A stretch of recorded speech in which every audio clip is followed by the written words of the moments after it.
Hey! Bonjour à tous. Alors, chose promise, chose due, je vous fais le podcast sur le fait du prince en complément des vidéos sur le contrat administratif. On va y arriver. On va y arriver. Vous allez tout comprendre. Et je vais vous expliquer la différence entre le fait du prince, à ne pas confondre avec la force majeure ou les sujétions imprévues ou encore l'imprévision. Allez, on y va! Le fait du prince. Alors, cette notion est très importante car elle concerne autant les privatistes que les publicistes. Et si elle s'appelle la théorie du fait du prince, en pratique, nous l'avons utilisée notamment dernièrement lors de la pandémie Covid-19. Nous avons vu et constaté la pratique du fait du prince. Donc cela peut vous être utile à tous, autant dans la théorie que dans la pratique. Ce pourquoi il faut connaître cette notion. Vous pouvez un jour y être confronté. Vous pourrez invoquer le fait du prince. Alors qu'est-ce que le fait du prince? De prime abord, on peut penser au prince de Machiavel, on peut penser également aux actes de gouvernement, aux mesures arbitraires. Nous n'en sommes pas loin. Le fait du prince désigne une mesure prise par l'administration qui a un impact sur un contrat auquel elle est partie. Ok? On reste concentré. Je vais tout vous expliquer comme d'habitude et vous allez tout comprendre. Rappelez-vous, on a vu que l'administration a deux moyens d'action. Les AAU d'un côté, les contrats administratifs de l'autre. Ici, nous sommes dans les contrats administratifs. Lorsque l'administration ou personne publique, conclut un contrat administratif, nous avons vu qu'elle dispose de 4 prérogatives: pouvoir de direction, contrôle, sanction, modification et résiliation unilatérale, et qu'en contrepartie, le co-contractant dispose de droits, notamment du droit au rétablissement de l'équilibre du contrat via quoi? Via l'indemnisation. Je vous renvoie à mes précédents podcasts sur le contrat administratif. Et donc, ce droit au rétablissement de l'équilibre du contrat via l'indemnisation va se matérialiser par, d'un côté, l'imprévision avec une indemnisation partielle. Donc là, je vous renvoie également à mon podcast sur l'imprévision ou mon podcast sur le contrat administratif. Et c'est l'arrêt Conseil d'État 30 mars 1916, Compagnie du gaz de Bordeaux. Soit d'un autre côté, on aura l'indemnisation intégrale cette fois-ci, avec le fait du prince, la force majeure et les sujétions imprévues. Donc vraiment bien différencier les deux types d'indemnisation possibles, l'indemnisation partielle via l'imprévision et l'indemnisation intégrale du préjudice subi, l'indemnisation totale via le fait du prince notamment, car c'est le sujet de ce podcast. Qu'est-ce que le fait du prince? Le fait du prince, comme je vous l'ai dit, c'est l'hypothèse dans laquelle l'exécution du contrat administratif est impactée par une mesure prise par l'administration, la personne publique, en dehors de son statut de co-contractant. C'est-à-dire que l'administration ne modifie pas le contrat lui-même, attention, mais elle va prendre des décisions extérieures à ce contrat qui vont, au final, en modifier de fait les conditions d'exécution. Alors, prenons un exemple et vous allez tout de suite comprendre. Vous êtes l'entreprise privée X. Donc, vous êtes une entreprise privée X. Vous gérez des transports urbains. Vous êtes sur Marseille, imaginons. Imaginons que vous êtes sur Marseille et la commune de Marseille souhaite conclure avec vous, donc vous, l'entreprise privée X qui gère des transports urbains, donc elle souhaite conclure avec vous un contrat de concession de service public. Donc là, vous êtes une personne morale de droit privé. La commune de Marseille est une personne morale de droit public, ce qu'on appelle l'administration. Et le contrat que vous passez ensemble est un contrat de concession de service public. Pour rappel, un contrat de concession, c'est un contrat administratif qui permet à une personne publique, ici la commune de Marseille, de confier à une autre personne publique ou privée, donc ici vous, la gestion de travaux ou d'un service pour une durée limitée. Je vous renvoie à l'article L 1121-1 du Code de la commande publique. Donc vous signez le contrat avec la commune de Marseille, mais quelques temps après la signature, le maire de Marseille, Benoît Payan, instaure de nouvelles règles de circulation dans Marseille. Et le problème, c'est que ces nouvelles règles de circulation qui sont installées dans la commune vont rallonger les trajets de bus. Donc, cela va augmenter la consommation d'essence par les bus. Donc, vous devez supporter davantage de frais pour accomplir votre mission de gestion des transports publics. Vous comprenez? Donc, si je récapitule, vous avez passé un contrat avec la commune de Marseille. Vous êtes donc le concessionnaire et la commune de Marseille est l'autorité concédante dans ce contrat.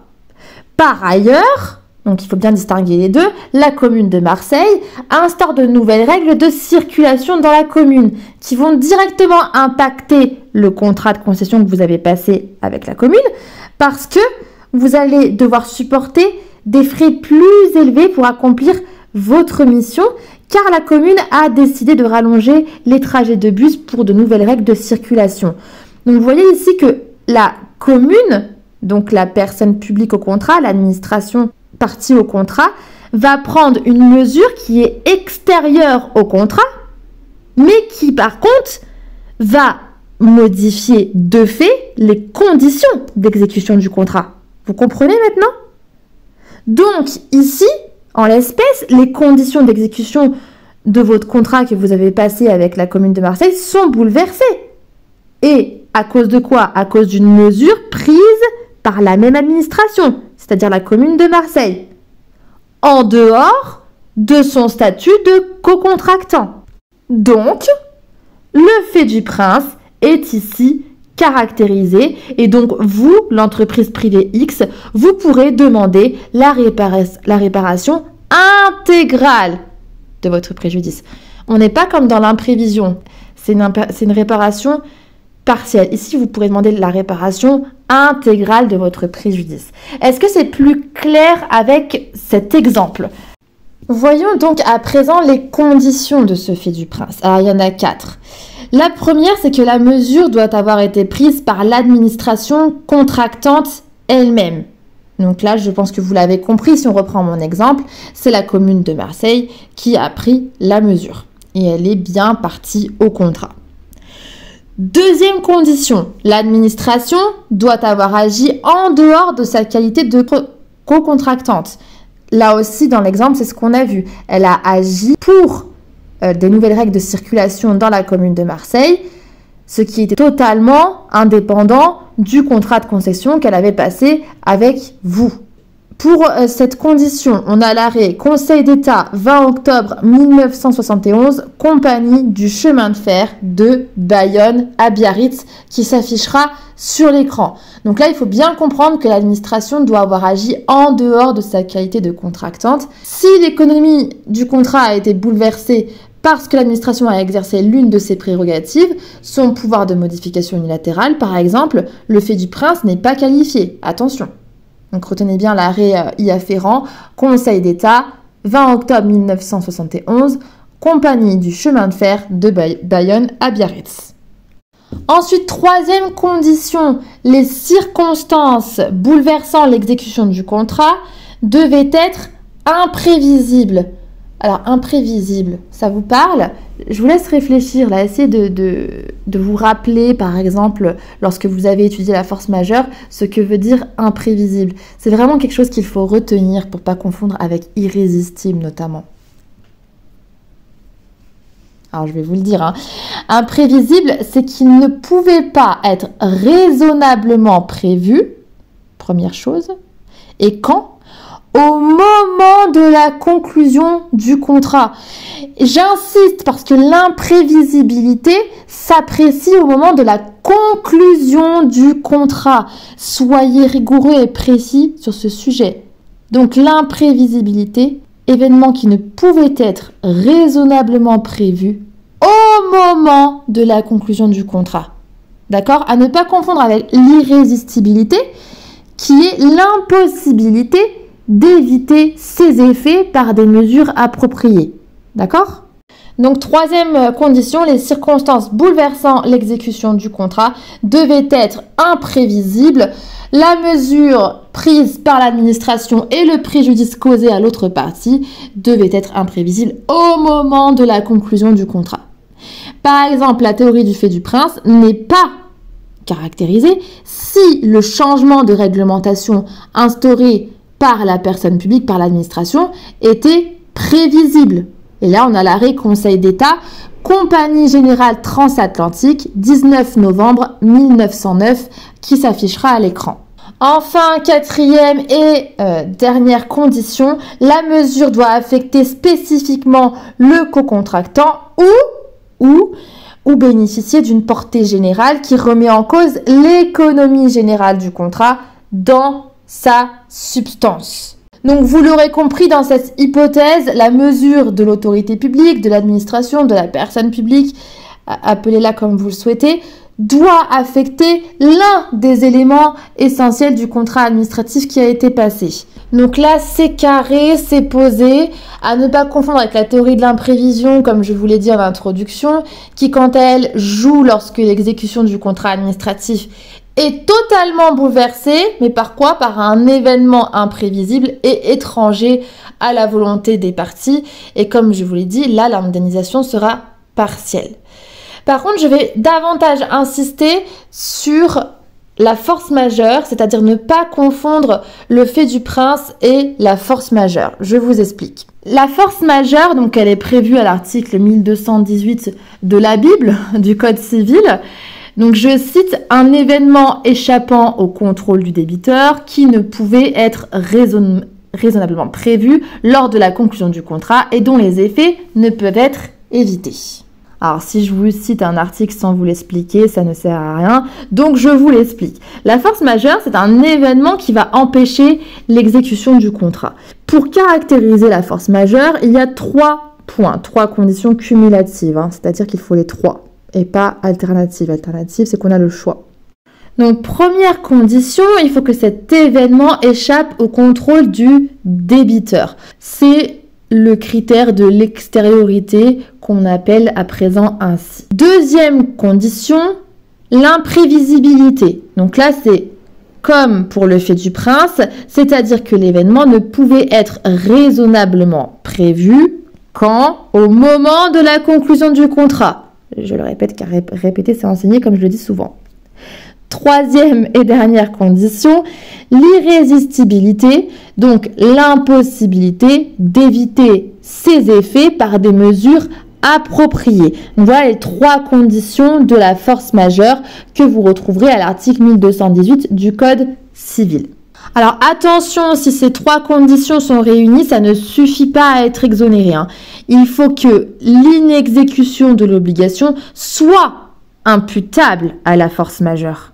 D'accord? Sinon, ça ne suffit pas.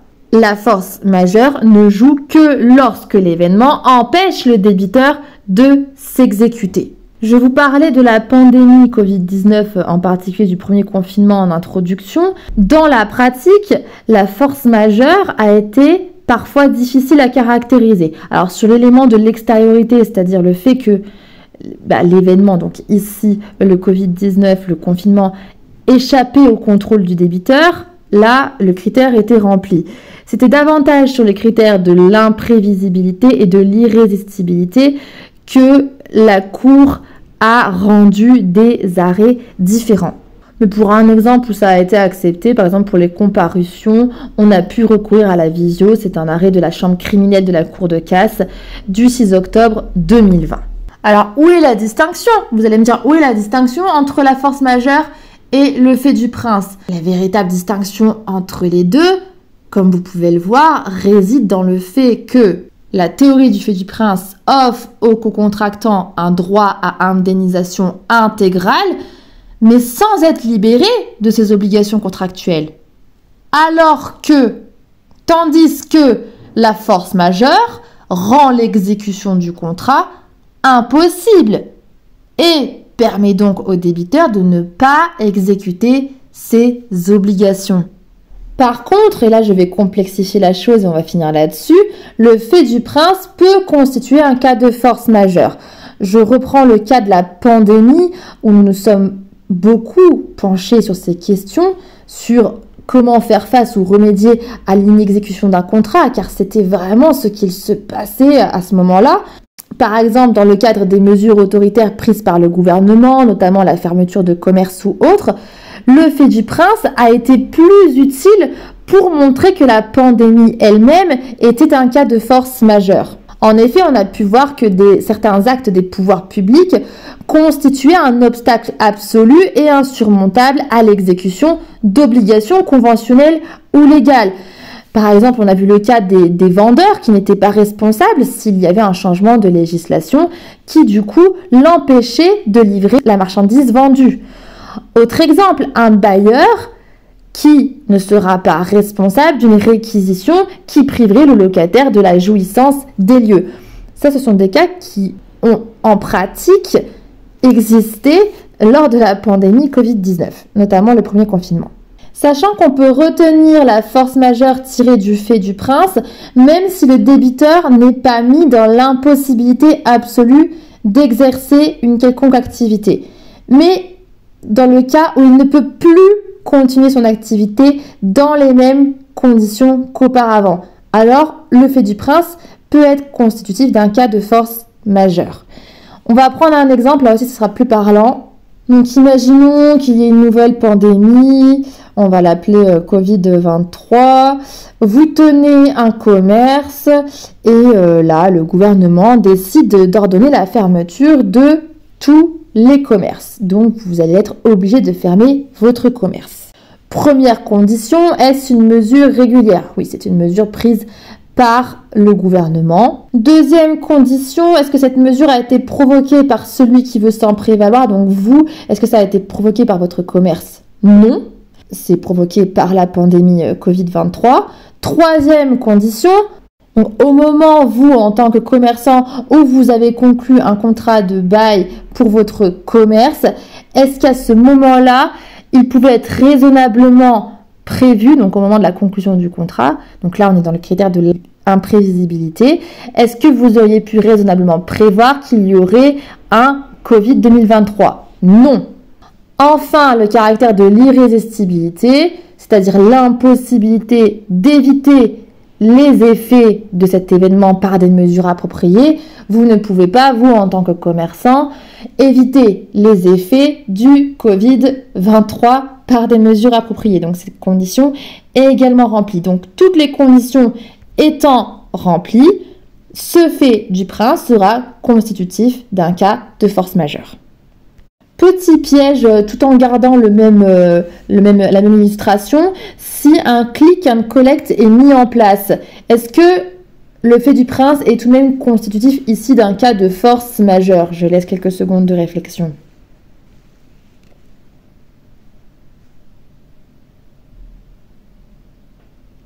Alors oui, même s'il y a un click and collect.